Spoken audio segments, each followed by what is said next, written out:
ബിനീഷ് കോടിയേരിയെന്നും സരിതാ നായർ. കേരളത്തിൽ ഭരണവിരുദ്ധ വികാരമില്ലെന്നും 77-ലെ തെരഞ്ഞെടുപ്പ് ഫലം ആവർത്തിക്കുമെന്നും AK ആന്റണി. CPM-ന് നിഷ്പക്ഷ വോട്ടർമാരുടെ പിന്തുണ നഷ്ടപ്പെട്ടു.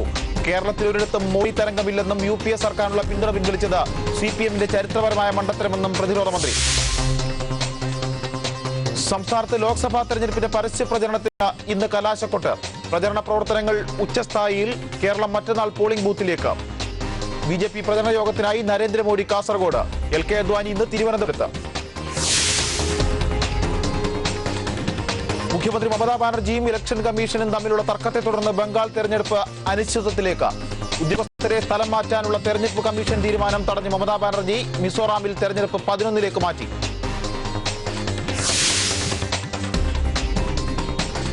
ചാമ്പ്യൻസ് ലീഗ് ഫുട്ബോൾ രണ്ടാം പാദ മത്സരങ്ങൾ ഇന്നും നാളെയും. ഇന്ന് ചെൽസി പാരീസ് സെയിന്റ് ജർമ്മനെയും ബൊറൂസിയ ഡോർട്ട്മുണ്ട് റയൽ മാഡ്രിഡിനെയും നേരിടും.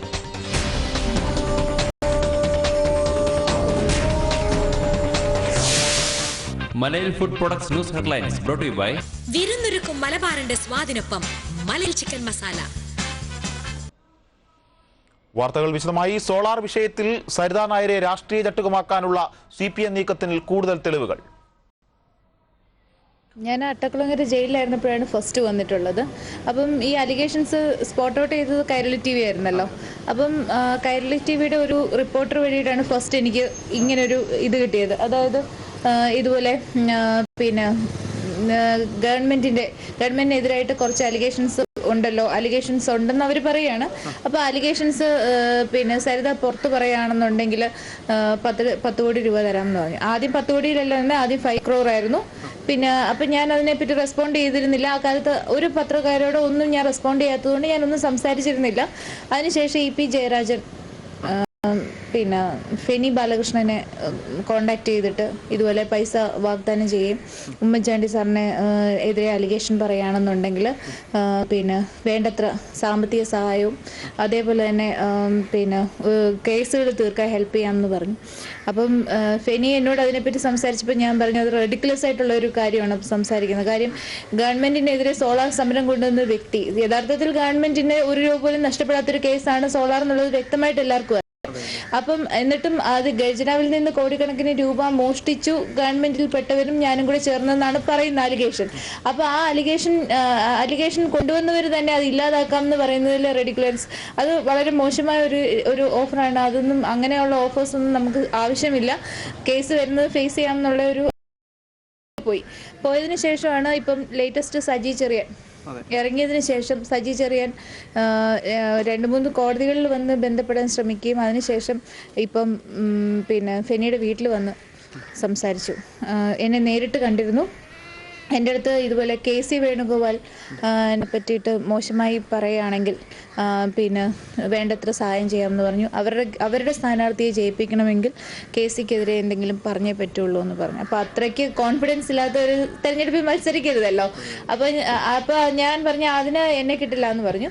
സെക്കൻഡ് വന്നിട്ട് ഭരണം മാറ്റാൻ വേണ്ടിയിട്ട് അപ്പോഴും ഈ ഓഫർ തന്നെ സ്റ്റിൽ പെൻഡിങ് ആണെന്ന് പറഞ്ഞു. അതിനോട് താല്പര്യമില്ലാത്തതുകൊണ്ട് ഞാൻ റെസ്പോണ്ട് ചെയ്തില്ല. പക്ഷേ ഞാനത് റെക്കോർഡ് ചെയ്തു. എന്ന് വെച്ചാൽ ഇങ്ങനെയുള്ള ഒത്തിരി അലിഗേഷൻസ് എൻ്റെ മേളിൽ വന്നിട്ടുണ്ട്. ഞാൻ പൈസ വാങ്ങിക്കുന്നു.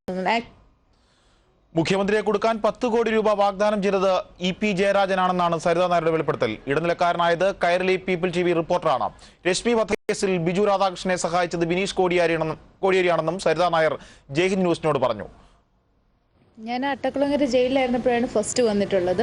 അപ്പം ഈ അലിഗേഷൻസ് സ്പോട്ട് ഔട്ട് ചെയ്തത് കൈരളി TV ആയിരുന്നല്ലോ. അപ്പം കൈരളി TVയുടെ ഒരു റിപ്പോർട്ടർ വഴിയിട്ടാണ് ഫസ്റ്റ് എനിക്ക് ഇങ്ങനൊരു ഇത് കിട്ടിയത്. അതായത് ഇതുപോലെ പിന്നെ ഗവൺമെന്റിനെതിരായിട്ട് കുറച്ച് അലിഗേഷൻസ് ഉണ്ടല്ലോ, അലിഗേഷൻസ് ഉണ്ടെന്ന് അവർ പറയുകയാണ്. അപ്പോൾ അലിഗേഷൻസ് പിന്നെ സരിത പുറത്ത് പറയുകയാണെന്നുണ്ടെങ്കിൽ 10 കോടി രൂപ തരാമെന്ന് പറഞ്ഞു. ആദ്യം 10 കോടിയിലല്ല, ആദ്യം 5 crore ആയിരുന്നു. പിന്നെ അപ്പം ഞാൻ അതിനെപ്പറ്റി റെസ്പോണ്ട് ചെയ്തിരുന്നില്ല. ആ കാലത്ത് ഒരു പത്രക്കാരോട് ഒന്നും ഞാൻ റെസ്പോണ്ട് ചെയ്യാത്തതുകൊണ്ട് ഞാനൊന്നും സംസാരിച്ചിരുന്നില്ല. അതിനുശേഷം EP ജയരാജൻ പിന്നെ ഫെനി ബാലകൃഷ്ണനെ കോണ്ടാക്ട് ചെയ്തിട്ട് ഇതുപോലെ പൈസ വാഗ്ദാനം ചെയ്യും. ഉമ്മൻചാണ്ടി സാറിനെ എതിരെ അലിഗേഷൻ പറയുകയാണെന്നുണ്ടെങ്കിൽ പിന്നെ വേണ്ടത്ര സാമ്പത്തിക സഹായവും അതേപോലെ തന്നെ പിന്നെ കേസുകൾ തീർക്കാൻ ഹെൽപ്പ് ചെയ്യാമെന്ന് പറഞ്ഞു. അപ്പം ഫെനി എന്നോട് അതിനെപ്പറ്റി സംസാരിച്ചപ്പോൾ ഞാൻ പറഞ്ഞു അത് റെഡിക്കുലസ് ആയിട്ടുള്ള ഒരു കാര്യമാണ് സംസാരിക്കുന്നത്. കാര്യം ഗവൺമെൻറ്റിനെതിരെ സോളാർ സമരം കൊണ്ടുവന്ന വ്യക്തി യഥാർത്ഥത്തിൽ ഗവൺമെൻറ്റിന് ഒരു രൂപ പോലും നഷ്ടപ്പെടാത്തൊരു കേസാണ് സോളാർ എന്നുള്ളത് വ്യക്തമായിട്ട് എല്ലാവർക്കും അറിയാം. അപ്പം എന്നിട്ടും അത് ഖജനാവിൽ നിന്ന് കോടിക്കണക്കിന് രൂപ മോഷ്ടിച്ചു ഗവൺമെൻറ്റിൽ പെട്ടവരും ഞാനും കൂടെ ചേർന്നെന്നാണ് പറയുന്ന അലിഗേഷൻ. അപ്പോൾ ആ അലിഗേഷൻ കൊണ്ടുവന്നവർ തന്നെ അത് ഇല്ലാതാക്കാം എന്ന് പറയുന്നതിൽ റെഡിക്കുലസ് അത് വളരെ മോശമായ ഒരു ഓഫറാണ്. അതൊന്നും അങ്ങനെയുള്ള ഓഫേഴ്സ് ഒന്നും നമുക്ക് ആവശ്യമില്ല. കേസ് വരുന്നത് ഫേസ് ചെയ്യാമെന്നുള്ള ഒരു ഇതിലോട്ട് ഞങ്ങൾ പോയതിന് ശേഷമാണ് ഇപ്പം ലേറ്റസ്റ്റ് സജി ചെറിയാൻ ഇറങ്ങിയതിന് ശേഷം സജി ചെറിയാൻ 2-3 കോടതികളിൽ വന്ന് ബന്ധപ്പെടാൻ ശ്രമിക്കുകയും അതിനുശേഷം ഇപ്പം പിന്നെ ഫെനിയുടെ വീട്ടിൽ വന്ന് സംസാരിച്ചു. എന്നെ നേരിട്ട് കണ്ടിരുന്നു. എൻ്റെ അടുത്ത് ഇതുപോലെ KC വേണുഗോപാൽ എന്നെ പറ്റിയിട്ട് മോശമായി പറയുകയാണെങ്കിൽ പിന്നെ വേണ്ടത്ര സഹായം ചെയ്യാമെന്ന് പറഞ്ഞു. അവരുടെ സ്ഥാനാർത്ഥിയെ ജയിപ്പിക്കണമെങ്കിൽ KCക്കെതിരെ എന്തെങ്കിലും പറഞ്ഞേ പറ്റുള്ളൂ എന്ന് പറഞ്ഞു. അപ്പോൾ അത്രയ്ക്ക് കോൺഫിഡൻസ് ഇല്ലാത്ത ഒരു തെരഞ്ഞെടുപ്പിൽ മത്സരിക്കരുതല്ലോ. അപ്പോൾ ഞാൻ പറഞ്ഞു അതിന് എന്നെ കിട്ടില്ല എന്ന് പറഞ്ഞു. സെക്കൻഡ് വന്നിട്ട് ഭരണം മാറ്റാൻ വേണ്ടിയിട്ട് അപ്പോഴും ഈ ഓഫർ തന്നെ സ്റ്റിൽ പെൻഡിങ് ആണെന്ന് പറഞ്ഞു. അതിനോട് താല്പര്യമില്ലാത്തതുകൊണ്ട് ഞാൻ റെസ്പോണ്ട് ചെയ്തില്ല. പക്ഷേ ഞാനത് റെക്കോർഡ് ചെയ്തു. എന്ന് വെച്ചാൽ ഇങ്ങനെയുള്ള ഒത്തിരി അലിഗേഷൻസ് എൻ്റെ മേളിൽ വന്നിട്ടുണ്ട്. ഞാൻ സാമുവൽ മാത്യു ചേർന്നു പത്തനംതിട്ടയിൽ നിന്നും കൂടുതൽ വിവരങ്ങളുമായി. സാമുവൽ, എന്തൊക്കെ കാര്യങ്ങളാണ് ഇതിനോടൊപ്പം സരിതാ നായർ വെളിപ്പെടുത്തിയത്? സോളാർ സമരത്തിന്റെ പശ്ചാത്തലത്തിൽ സംസ്ഥാന സർക്കാരിനെതിരെയുള്ള രാഷ്ട്രീയ നീക്കമായി സരിതാ നായരെ ഉപയോഗിക്കാനുള്ള ശ്രമത്തിന്റെ ഒരു വലിയ പങ്കാണ് വെളിപ്പെടുന്നത്. EP ജയരാജൻ എന്തൊക്കെ വാഗ്ദാനങ്ങൾ നൽകിയെന്നാണ് സരിതാ നായർ വെളിപ്പെടുത്തിയിരിക്കുന്നത്? വിജയ് കോടതിയിൽ വെച്ചാണ് സരിതാ നായർ നമ്മുടെ അടുത്ത് ഈ വെളിപ്പെടുത്തൽ നടത്തിയിരിക്കുന്നത്. ആദ്യം ആക്രമണത്തിന്റെ ജയിലിൽ വെച്ചാണ് ആദ്യം അവരെ സമീപിക്കുന്നത്. തുടർന്ന് കൈരളി TVയുടെ റിപ്പോർട്ടറാണ് ആദ്യം സമീപിച്ചത്. അതിനുശേഷമാണ് EP ജയരാജൻ ഫെനി ബാലകൃഷ്ണനെ ബന്ധപ്പെടുന്നത്. അതായത് സരിതയുടെ അഭിഭാഷകനായ ഫെനി ബാലകൃഷ്ണനെ ബന്ധപ്പെടുന്നത്. ആദ്യം 5 കോടി രൂപയാണ് വാഗ്ദാനം ചെയ്തത്. അതിനെ തുടർന്ന് നൽകാമെന്ന് പറഞ്ഞു. എന്നാൽ സോളാർ വിഷയം ഉയർത്തിക്കൊണ്ടുവന്നവർ തന്നെ ഇത് ഇല്ലാതാക്കി തീർക്കുന്ന അല്ലെങ്കിൽ ഇത്തരത്തിലൊരു ഓഫർ മുമ്പോട്ട് വെക്കുന്നതിലെ തന്ത്രം അവർ മനസ്സിലാക്കി. സർക്കാരിനെതിരെ ശ്രമിക്കാനായിട്ട് പിന്നീട് ജാമ്യത്തിലിറങ്ങിയപ്പോൾ സജി ചെറിയാൻ ബന്ധപ്പെട്ടു. 3 കോടതികളിൽ വെച്ച് നേരിട്ട് സജി ചെറിയാൻ സരിതയെ ബന്ധപ്പെട്ടു. സർക്കാരിനെതിരെ സംസാരിക്കണമെന്നും അതോടൊപ്പം തന്നെ KC വേണുഗോപാലിനെതിരെ സംസാരിക്കണമെന്നും പറഞ്ഞു. അടുത്ത തെരഞ്ഞെടുപ്പിൽ മത്സരിക്കുന്ന KC വേണുഗോപാലിനെ തോൽപ്പിക്കുന്നതിനും LDF സ്ഥാനാർത്ഥിയുടെ വിജയത്തിനുമായി സരിതയെ KC വേണുഗോപാലിനെതിരെ സംസാരിക്കണമെന്ന് പറഞ്ഞു. അതോടൊപ്പം തന്നെ ഭരണമാറ്റം ഉണ്ടാകുന്നതിന് ഇത്തരത്തിൽ വലിയ സമ്മർദ്ദമാണ് CPMന്റെ ഭാഗത്തു നിന്ന് ഉണ്ടായതായി സരിത പറഞ്ഞത്. പിന്നീട് പറഞ്ഞത് ബിനീഷ് കോടിയേരിയും ബിജു രാധാകൃഷ്ണൻ തമ്മിലുള്ള ബന്ധമായിരുന്നു.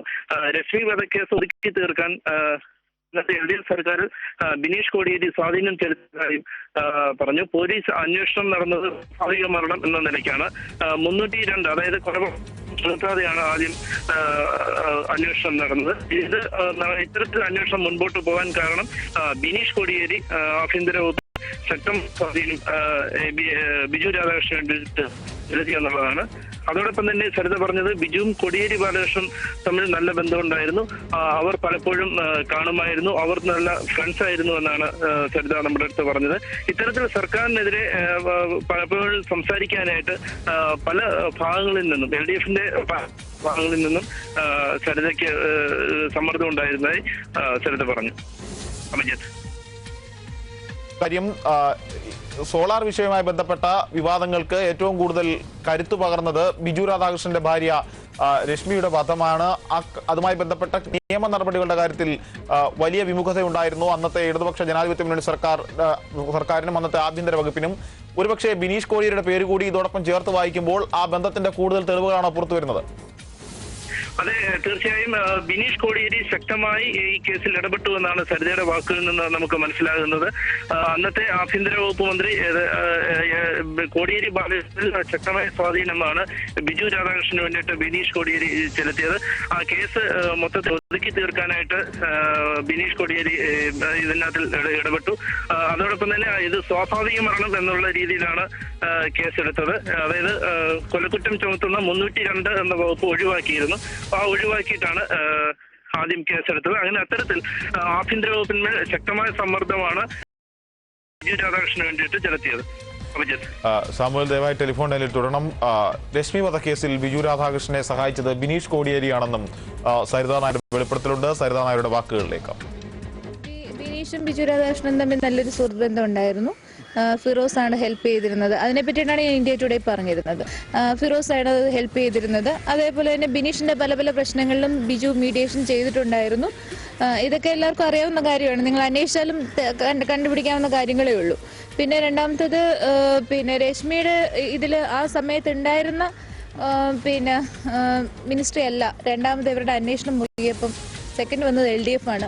LDFന്റെ സമയത്താണ് ഇത് ഒരു ദുരൂഹ മരണം അല്ലെങ്കിൽ സംശയം എന്നൊക്കെ പറഞ്ഞിട്ട് രശ്മിയുടെ ഫാദർ പെറ്റീഷൻ കൊടുക്കുന്നത്. ആ സമയത്ത് വന്ന് അയാൾക്ക് അഗനസ്റ്റ് ആയിട്ട് വന്ന് ബിജു രാധാകൃഷ്ണൻ അഗനസ്റ്റ് ആയിട്ട് വന്ന കാര്യങ്ങൾ സ്റ്റോപ്പ് ചെയ്യാൻ അവർ ഹെൽപ്പ് ചെയ്തിട്ടുണ്ട്. അത് ഞാൻ നേരത്തെ പറഞ്ഞു കഴിഞ്ഞിട്ടുള്ളതല്ലേ.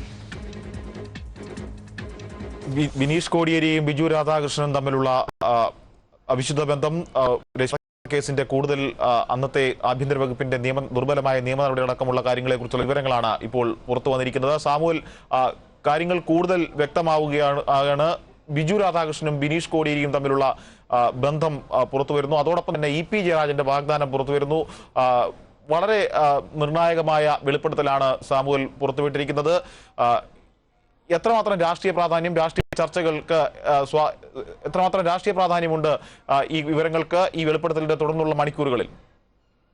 അഭിജിത്ത്, വളരെ ഗൗരവമുള്ള വെളിപ്പെടുത്തലാണ് സരിത ഇപ്പോൾ നമ്മുടെ അടുത്ത് പറഞ്ഞിരിക്കുന്നത്. അതായത് UDF സർക്കാരിനെ മറിക്കാനും ഒരു ഭരണമാറ്റം ഉണ്ടാക്കാനായിട്ട് LDFന്റെ വിവിധ കടുത്ത സമ്മർദ്ദമാണ് ഉണ്ടായതെന്നാണ് സരിത ഇപ്പോൾ പറഞ്ഞിരിക്കുന്നത്. CPMലെ പ്രമുഖ നേതാവായ EP ജയരാജൻ നേരിട്ട് ഫെനി ബാലകൃഷ്ണനെ വിളിച്ചിരിക്കുന്നു.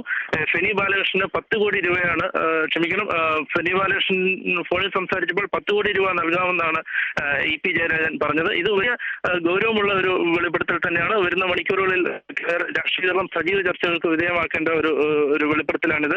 10 കോടി രൂപ നൽകുകയാണെങ്കിൽ അതിനെതിരെ സംസാരിക്കണമെന്നാണ് സരിത EP ജയരാജൻ പറഞ്ഞത്. സാമുവൽ, വ്യക്തമാകുന്ന ഒരു രാഷ്ട്രീയ സാഹചര്യമുണ്ട്. സോളാർ കേസിന്റെ തുടർന്നുള്ള പശ്ചാത്തലത്തിൽ ഒരു രാഷ്ട്രീയ അട്ടിമറി ലക്ഷ്യമാക്കാൻ വേണ്ടി EP ജയരാജന്റെ നേതൃത്വത്തിൽ ഒരു ശ്രമം നടന്നു എന്ന് വേണ്ട ഇതിൽ നിന്ന് മനസ്സിലാക്കാൻ ഫെനി ബാലകൃഷ്ണ ഇക്കാര്യം സംസാരിക്കാൻ സാമുവൽ ശ്രമിച്ചിരുന്നു. തീർച്ചയായും ഫെനി ബാലകൃഷ്ണനുമായിട്ട് സംസാരിക്കാനായിട്ട് ശ്രമിച്ചിരുന്നു. ക്യാമറയ്ക്ക് മുമ്പിൽ ഇത് വെളിപ്പെടുത്താനായിട്ട് ഫെനി ബാലകൃഷ്ണൻ തയ്യാറായിരുന്നില്ല. അതിന്റെ പ്രധാനപ്പെട്ട കാരണം LDFന്റെ അതായത് CPMന്റെ ഭാഗത്തു നിന്ന് കഴിഞ്ഞ ദിവസം ഫെനി ബാലകൃഷ്ണന്റെ വീടിന് നേരെ ആക്രമണം ഉണ്ടായിരുന്നു. ജീവന് തന്നെ ഭീഷണി ഉയർത്തുന്ന രീതിയിൽ പല ഭാഗങ്ങളിൽ നിന്നും ഫലം ഉണ്ടായിരുന്നു.